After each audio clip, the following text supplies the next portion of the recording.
Hey, what's going on, guys? We're on Turkey here. Welcome back to the channel. Today I've got a really exciting matchup to feature where we're taking Templar and we're going up against the Battlemage. So two avatars who get into the middle of the fray using their power to overwhelm the opponent. Templar kind of invokes the power of friendship though, because he does play knights, sirs, and dames. His ability is that they cost one less, so the deck plays a ton of them. We've got 3 purple knights, 3 yellow knights, we've got brother knights, and then all the sirs in the 3 color combination of earth, air, and fire.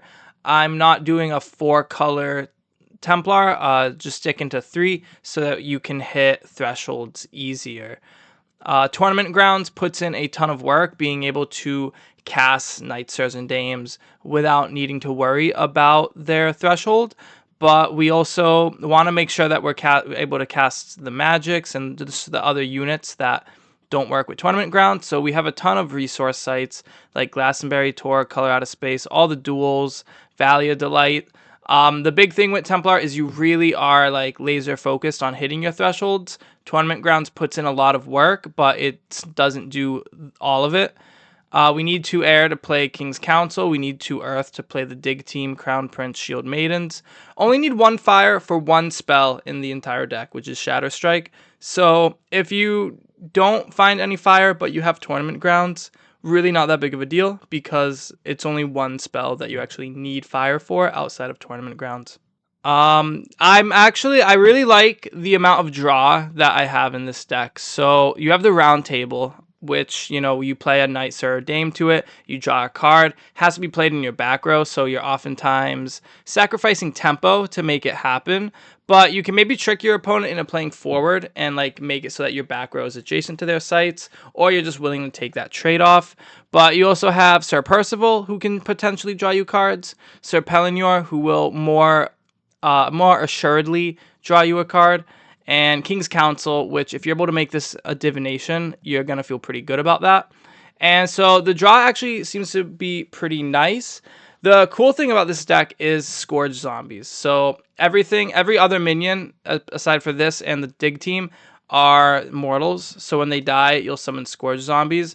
I'm really kind of thinking about like Archimago and like, okay, you're going to kill my units a lot, so I'm going to play these Scourge Zombies. They'll come back. There'll be these 2/2s that kind of linger, and I hope it's going to tax Archimago's like resources. Like now you got to deal with these 2/2s, or you take the chip damage, which maybe they just take the chip damage because when you have 6 Divine Healings, what does it really matter? But Dig Team to save our knights from berry effects, and Shield Maidens to save them from magic missiles and arcane barrage, ourselves as well. So we are definitely tuned heavily against Archimago, and everybody's playing, where is it, the fire site, the Funeral Pyre. So having your Scourge Zombies get hit by the Funeral Pyre does suck because they're really not that strong of a strategy to need punishing with this, but that is the world we live in with Archimago at the top. Also 1 Whirlwind because you can potentially move the round table with Whirlwind, and it is really cool for that.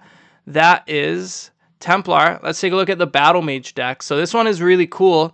We'll call it a Wild Hunt deck because it's basically spirits and fairies. So you have 1 copy of Evil Presence, and you've got the Wild Hunt to give your spirits charge. The big one here is actually Gross Poltergeist, a card you've probably never seen in action before, but he animates artifacts, and this is a bit of a Voltron-y Battlemage deck where we've got some big artifacts, the Flaming Sword, the Sword and Shield. Rolling Boulder is really fun to animate. The Poltergeist makes it so that the artifact that you animate becomes a minion with power equal to its cost, and it has bearer abilities.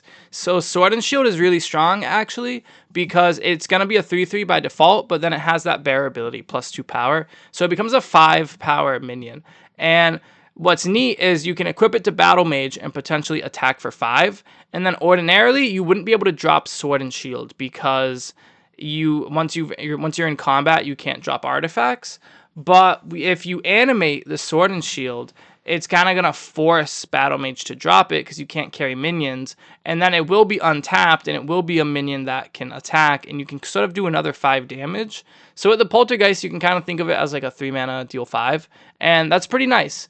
And then we've also got some fairies because Wild Hunt does give fairies charge, and Fairy Queen is a pretty cool card. We've got the aggressive fairies because it's Battle Mage, so we want to be aggressive. Red Cap Poweries, charge 3 mana 3s, and Tooth Fairies, who are 2 mana 2 airborne. They tap something down, so lets you like find attacks.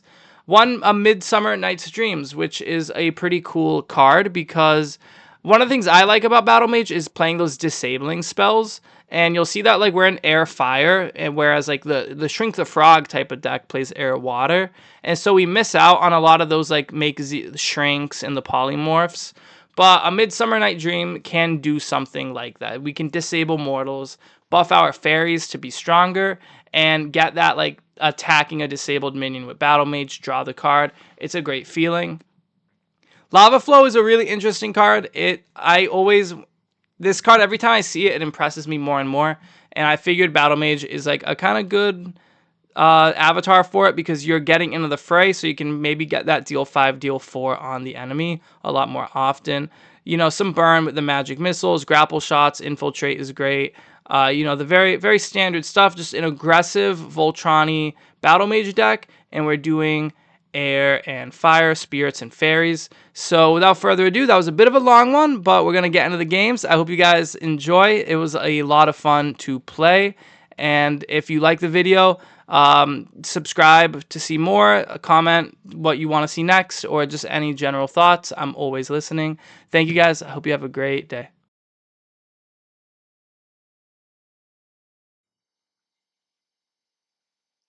All right, here we go, guys. We're getting into it.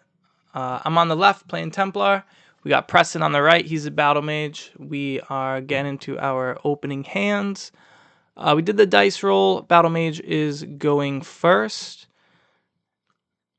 And so we're looking at those mulligans. I see 2 spells from the Templar, 2 from Battle Mage. So we're keeping the sights. Everyone is happy about that. But we're sculpting the spells.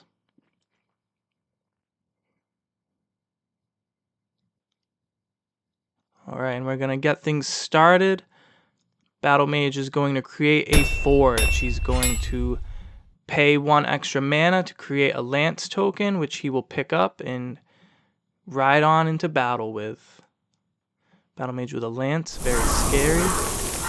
Templar senses the danger in the realm. He plays a lookout beneath himself to get a vantage on the battle. Battle Mage's hand is exposed. We see a Shatter Strike, Tooth Fairies, Pit Vipers with a Treetop Hideout, Funeral Pyre. That Funeral Pyre is actually very troublesome because there is a Scourge Zombies in Templar's hand right now, so you will want to wait on using that. On Battle Mage's turn, he plays Pit Vipers first, and then we'll play Treetop Hideout so that he's able to put the stealth token on the Pit Vipers, and they're lurking in the grass, on the anvil of the forge.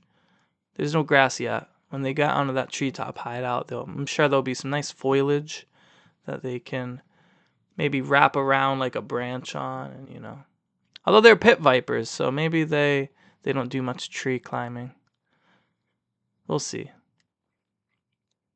It's Templar's turn, and he's going to play the Tournament Grounds, a very ideal area for him. Putting the Tournament Grounds in the center of the realm really shows how central his friends are to his game plan. And then with that, he's able to play Purple Knight. On 2 because of Templar's ability, reducing the cost by 1. So Purple Knight has a lance, which is good. If he attacks, the Pit Vipers will not be able to damage him first.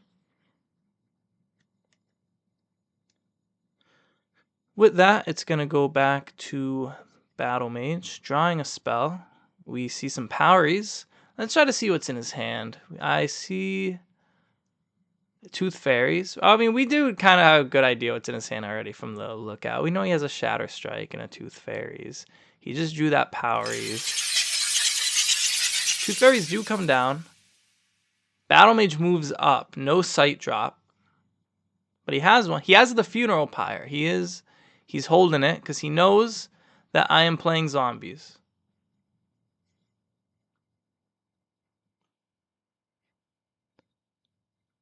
With that, the turn goes back to Templar. See a Pebbled Paths in his hand. That is pretty good. There's some charge enablers in the Battlemage's arsenal.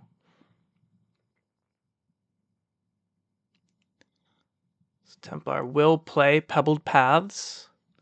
Minions atop nearby sites lose charge. Does not really hurt Templar. The only charge minion in that deck is Sir Pellinor. So having only one charge minion does not feel too bad to play Pebbled Paths. And then Templar is going to play Call to War. He's going to grab an Exceptional Mortal.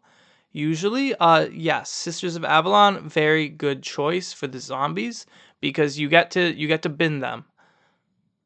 But of course, Templar knows that Battlemage has a Funeral Pyre in his hand. So we'll see. There's going to be a game of chicken with that. Who's gonna crack first?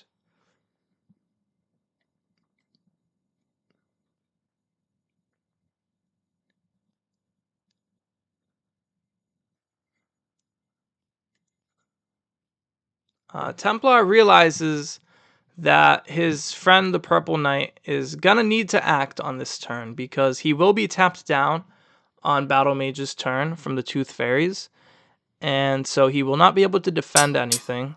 So he has to either move away or attack, and the Purple Knight opts to charge into battle. He takes out the Pit Vipers that Battlemage gives him, and it will go to Battlemage's turn. Tooth Fairies have nothing to tap down. Purple Knight acted. And Battlemage does draw a sight. We saw it. That was a forge. But Battlemage has a lance in hand, and the Purple Knight did just lose his. So it's a very clean kill for the Battlemage to swing in, get that strikes first, draws a spell, and he even keeps the Tooth Fairies back.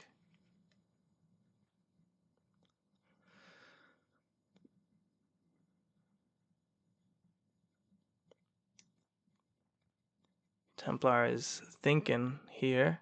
He is looking down a scary threat with, well, the Battlemage walking up and the Tooth Fairies flying overhead.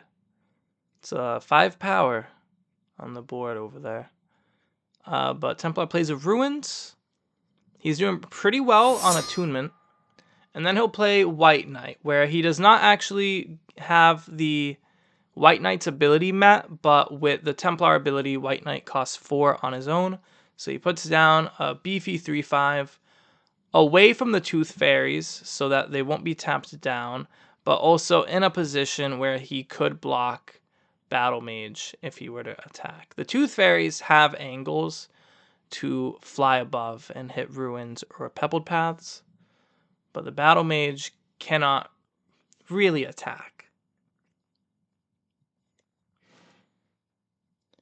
But that's fine. Battlemage probably doesn't want to be attacking. He did miss 2 sight drops in a row now, so he's more than happy to play another forge, create another lance, and he'll need to trek on over there if he wants to pick it up and kill another minion for free. Playing another Pit Vipers under the treetop hideout.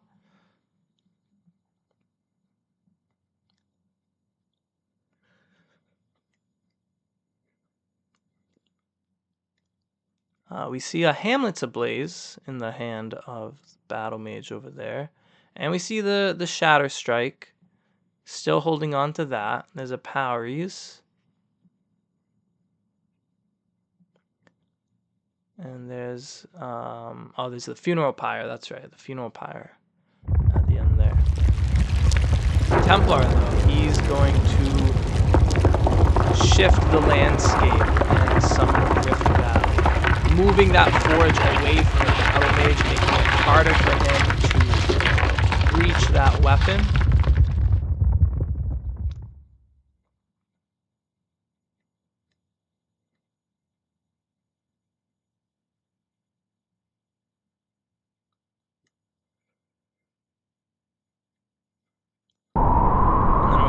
whirlwind and actually just push the battle mage and the tooth fairies back even more. So he is very far away from that lance, unable to attack anything. Tooth fairies could hit the newly formed Rift Valley, but this creates space for Templar to summon Sir Bors the Younger, who with his ranged ability will be able to shoot Battle Mage should he walk up.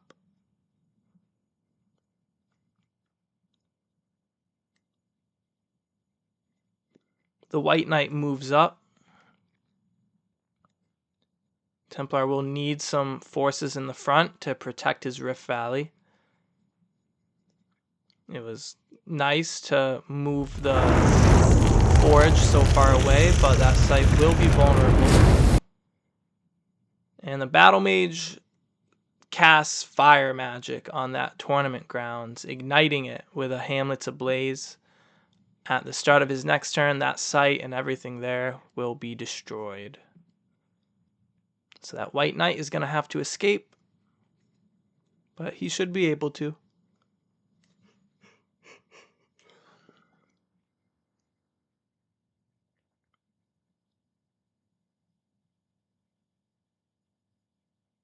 Templar's thinking about how to act. There is a tournament grounds on fire. Tooth Fairies are on his Rift Valley, maybe even posturing to pick up the lance. There's a Pit Vipers under the treetop hideout, so any attack there will be met with poisonous fangs. Templar, in response to one tournament grounds going up in flames, plays another. This one is in much less of an ideal area, but its location does allow Sir Bors to move without stepping into the fire.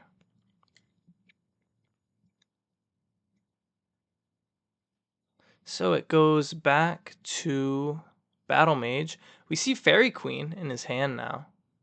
That's nice.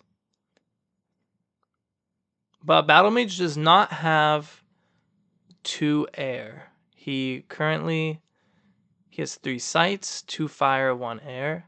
He's got that Funeral Pyre in hand, and he should have another sight. Looks like it must not be an air sight because he's looking at a sight to draw, it looks like. He's going to go for a spell. He gets a Mix Air. That is kind of like an air sight. I don't think you want to use it right away, but in a pinch, it can help him with his threshold.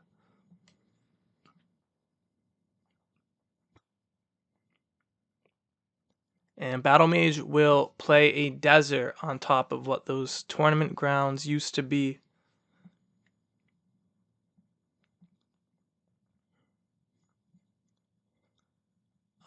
He at first tries to play Red Cap Poweries, but Templar reminds him that Pebbled Paths does not allow the Poweries to have charge.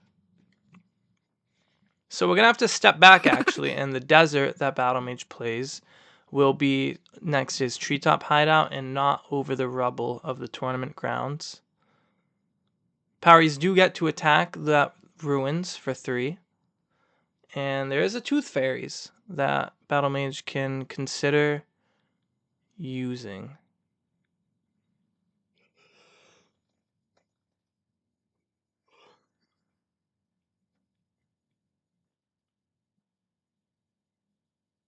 Does he want to attack? Does he want to... Probably does not want to attack. Sir Bors the Younger has a very long reach with his bow. And should the White Knight get out of his way, can snipe those Tooth Fairies.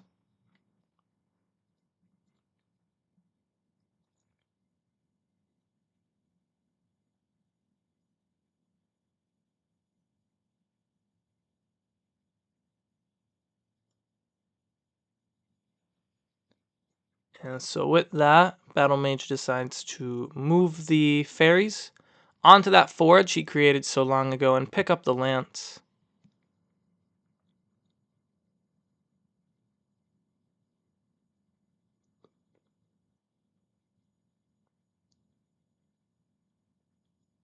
Templar decides to blink the White Knight across onto the rubble of the tournament grounds. He's now in a position to attack the Red Cap Powries. But first, Templar is going to remove that rubble and create a step atop it. So he blinked to draw a card, and that card was a sight, which is always something to always remember with blink is you can draw a spell or a sight. Very flexible.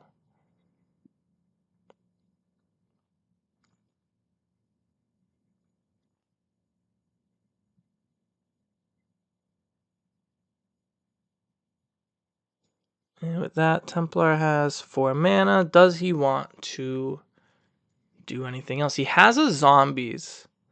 If I recall, I see 2 cards in Templar's hand, and it is Scourge Zombies and Sisters of Avalon, because he used Call to War for the Sisters, and he's had the Scourge Zombies in his hand.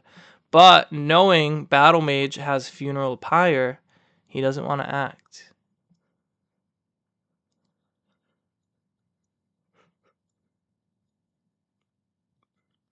Perhaps playing the zombies out on that turn would have been best, just to create a threat. Having the Sisters with an empty hand allows you to draw a spell without discarding anything, which can always be good.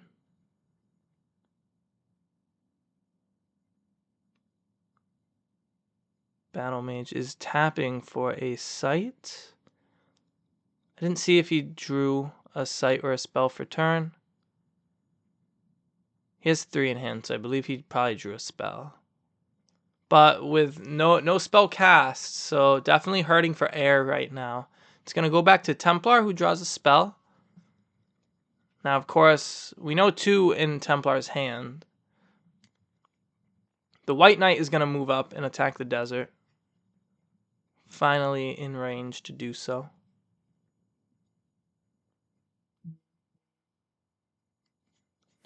And Templar will summon Sir Priamus onto the steps. So Priamus has Lance and Lethal, and nearby allies are immune to Lethal. Which matters because there's a Pit Vipers under that treetop hideout. So the Pit Vipers just deal 1. They don't deal... They deal 1 damage, but it's just not lethal. Definitely important right now, because Sir Priamus can attack that treetop hideout without fear of retaliation. We see magic missiles there in Battlemage's arsenal. We'll see that, like, that's a 1 air spell. He can play that. And actually, there's a treetop hideout. So that's nice. Because he gets 2 air. He also gets to stealth up the Tooth Fairies, which is very important because Sir Boris the Younger moved up last turn, thinking Sir Priamus could protect him from the Tooth Fairies. But now that they are stealthed, Sir Priamus cannot. And then Battlemage will play out the Fairy Queen, who has the Tooth Fairies in her radius of her sphere of influence to be protected from Sir Boris. Notably, like, Sir Boris cannot shoot at the Fairy Queen because of his 4 power, even though he's not near her. Like, he is the source of the damage, and so Fairy Queen cannot die to him. You'll also know I have an image of the Fairy Queen on the screen right now because there was just a lot of glare in that area. And so just so everyone can remember and track which cards are what and where they are. Yeah, it's an image. It's not the real card is underneath it. What are we doing? Templar summoned the Scourge Zombies. So finally, we're just making threats. Sir Priamus could attack. And with the Lance, he's at 3 power. So the Fairy Queen would die. to Sir Primus's attack. The Pit Vipers also would not. Well, actually, the lance alone just means Pit Vipers wouldn't damage him. But even without the lance, they just would not have lethal against Primus.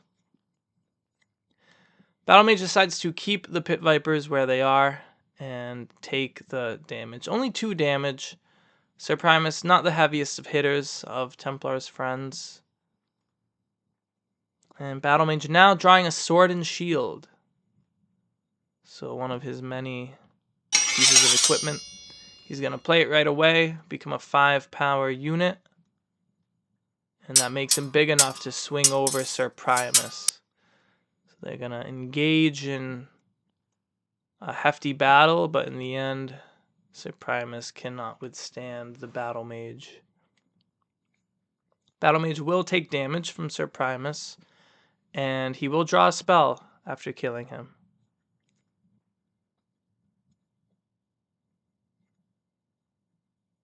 And now the 2 fairies are able to attack Sir Boars. And suddenly, Templar's friends are... The Knights of the Round Table are failing. Fairy Queen's going to get in there too. She's going to attack. Templar now is at 12. 2 Battlemages 9. But Battlemage is not done. With the last of his mana, he's going to cast those magic missiles, evening up the game. So we're 9 to 9. We've got fairies on Templar's right flank. We've got knights on Templar's left. The battlefield is quite symmetrical. Avatars are locking eyes with each other.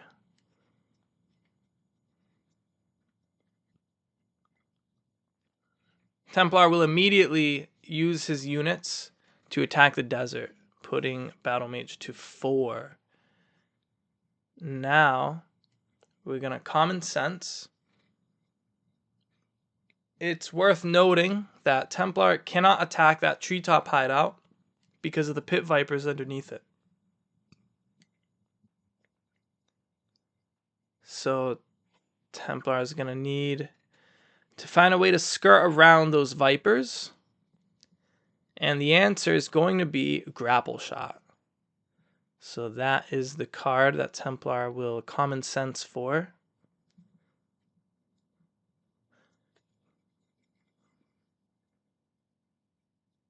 Give the deck a good shuffle.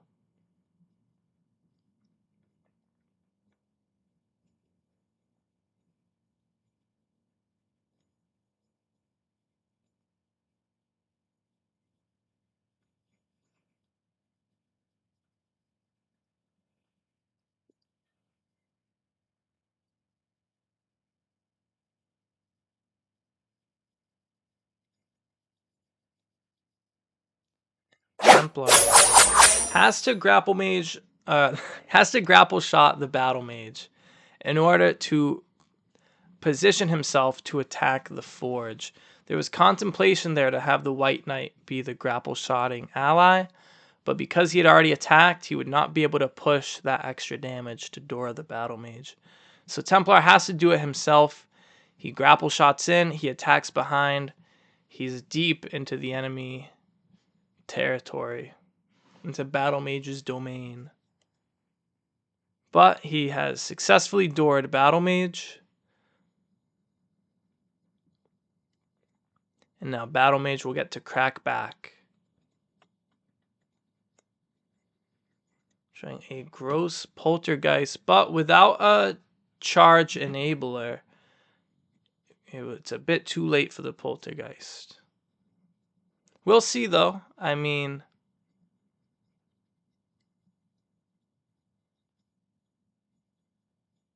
I think Battlemage should be looking for a way to door the Templar. That's what he's going to do. That Shatter Strike that Templar saw from turn 1 is going to get used on him, and then the Battlemage will attack the Rift Valley. He's going to keep up his fairies to defend. He's open to a grapple shot.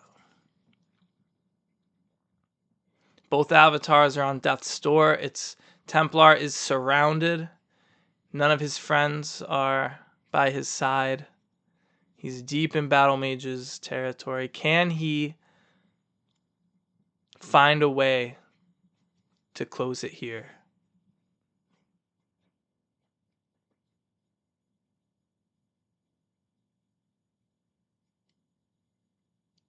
Deep in contemplation. Never a good sign. Seems that Templar does not have a way to close the game. The battle continues to rage, but what can he do? Right now, the Fairy Queen has Templar dead on board.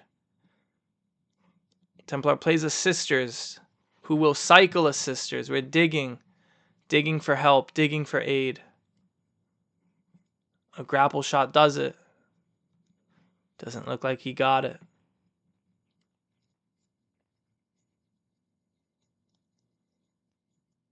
There's a Pit Vipers on the treetop hideout. The Fairy Queen can attack the Templar. Has to move. Shield Maidens are extremely clutch because the Pit Vipers do no damage while the Shield Maidens exist. So Templar can step onto the treetop hideout, putting himself in range of the Vipers. He has suddenly his troops are back. He has the Shield Maidens, the Sisters. He has White Knight and the zombies all surrounding him. Battlemage's forces cannot break through.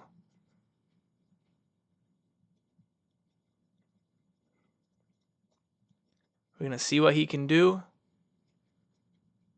He's untapping.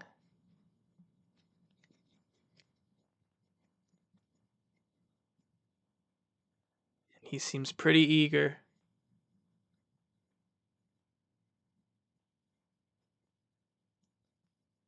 He's going to play the Mixer and crack it. And he's going to use that to play a Midsummer Night's Dream. So Templar's allies, his mortal companions, get disabled by the fairies in the aura's presence. The Tooth Fairies and the Fairy Queen. They have +2 power, disabling the Shield Maidens, disabling the Sisters. And now the fairies are able to move in to attack the Templar. And while he can defend with the zombies. They're not mortals. But then as the Tooth Fairies come in and the White Knights rush to Templar's aid, they get disabled immediately. And they end up buffing the Tooth Fairies, dying to the Tooth Fairies.